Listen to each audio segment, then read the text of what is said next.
Hi, I'm Dr. Chad Larson. Thanks for joining me in another episode of Keep It Real. I had a few minutes before I start my day here this morning, so I thought I'd pull over at the beach and do a little video.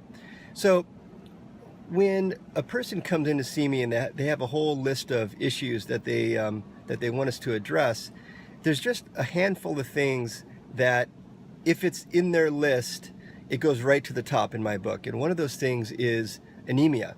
If a person's anemic, that goes right to the top of the list. Nothing else I can really do for that person matters if we can't improve their anemia. Because anemia means that they have low red blood cells. If you have low red blood cells, you can't deliver oxygen all over your body. The red blood cells are kind of the vehicles that bring oxygen to every cell of your body.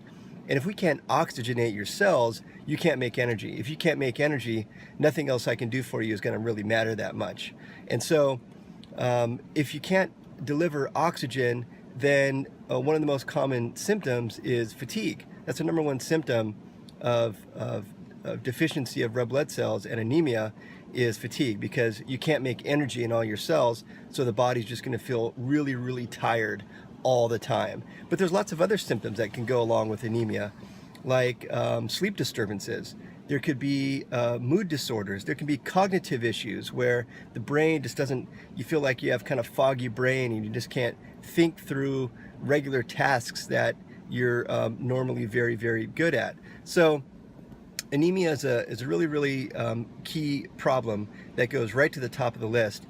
And it's a fairly common issue. There's different types of anemia.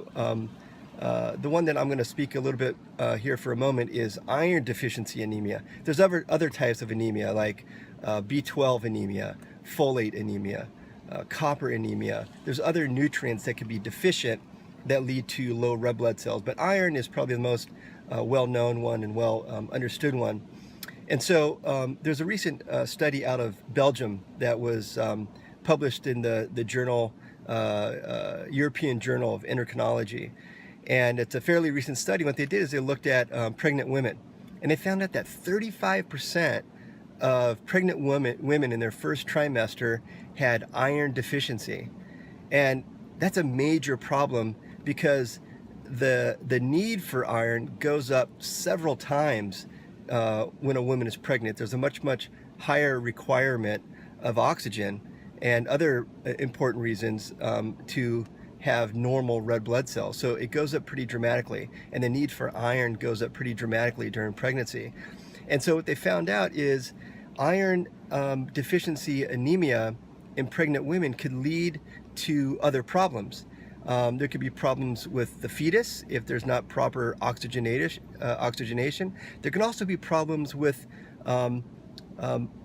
low iron leading to other problems in the woman. For example, we know that iron is really important for thyroid function, and your thyroid has a particular enzyme that's important for thyroid hormone production, and it's called thyroid peroxidase. And this enzyme is dependent upon iron. If you have low iron, this enzyme is not produced in a normal way, and it makes a woman more vulnerable to thyroid dysfunction. And particularly what they found out is that thyroid autoimmunity goes up in these women who have iron deficiency. And so thyroid autoimmunity is something that might start during pregnancy, but then a woman could suffer for that for years, maybe even the rest of her life after pregnancy, all just because she was deficient in iron. So it's really, really important for women of their childbearing years, and particularly women who are pregnant or want to get pregnant, to make sure and get your iron evaluated. And we're not just talking about red blood cells. Red blood cells, let's say deficiency of red blood cells, happens way down the line of iron deficiency. A more important marker is called ferritin, F-E-R-R-I-T-I-N. And ferritin is kind of the canary in the mine. If ferritin starts to go down, you know that person is on the fast track to full-on anemia.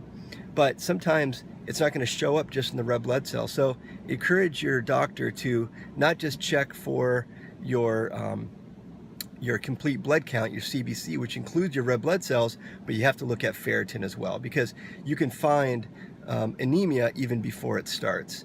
So So that's so thyroid is one thing that is very dependent upon normal iron levels. Another thing, I mentioned at the beginning that there's other symptoms that could be associated with iron deficiency, like brain fog and even mood disorders. And one of the reasons why that is because not only do you need oxygen just for basic function of the brain is a small percentage of your overall total body weight, but it's a big user of oxygen because the brain is working all the time, and so it requires a lot of energy, so it requires a lot of oxygenation. So that's really important. Also, there's neurotransmitters. Neurotransmitters are different chemicals in the brain that help the brain dictate your mood and your cognition. Think of things like serotonin and dopamine and GABA, and these are all these neurotransmitters. Serotonin, for example, is dependent upon iron. If you have a deficiency of iron, your body can't efficiently make serotonin. And if you're low in serotonin, there could be depression, there could be anxiety. So there's a whole host of symptoms: lack of energy, cognitive issues, depression, anxiety, insomnia or sleeping problems, that could all be just from iron deficiency anemia. And a lot of women don't eat foods that are rich in iron, like beef and shellfish. And so these things are rich in iron. A lot of women just don't consume them. So this is probably one of the reasons why iron deficiency can manifest. Another reason why is some women have really heavy periods. Every time that there's blood loss, that pulls iron out with it. And if there's not enough iron consumption or iron repletion, then the body's going to get deficient. And so you could really take the guesswork out, do a very, very simple blood test to evaluate your iron and your red blood cells, and make sure you're not deficient. Because the current RDA, recommended daily allowance of iron for women of childbearing years, is about 18 milligrams per day, and that goes up to about 27 milligrams during pregnancy. So there's pretty dramatic increase in the need for iron. So you want to make sure that your levels are normal. Iron is one of those things that you also don't want too much of, so you really don't want to take iron supplementation until you've been tested, and really, kind of make sure that you need it before you take it.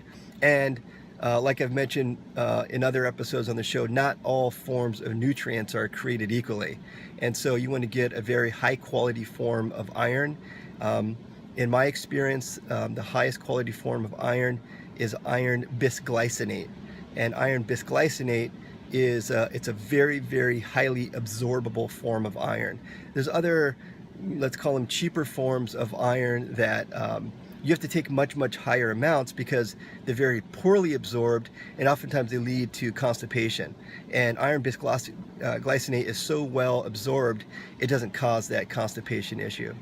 So just a few things to think about: get your iron tested, and make sure you're not deficient, because that can lead to a lot of problems that iron might be missed in evaluating for. So I hope that helps. I hope you learned something, and let's just take a little look at the beach.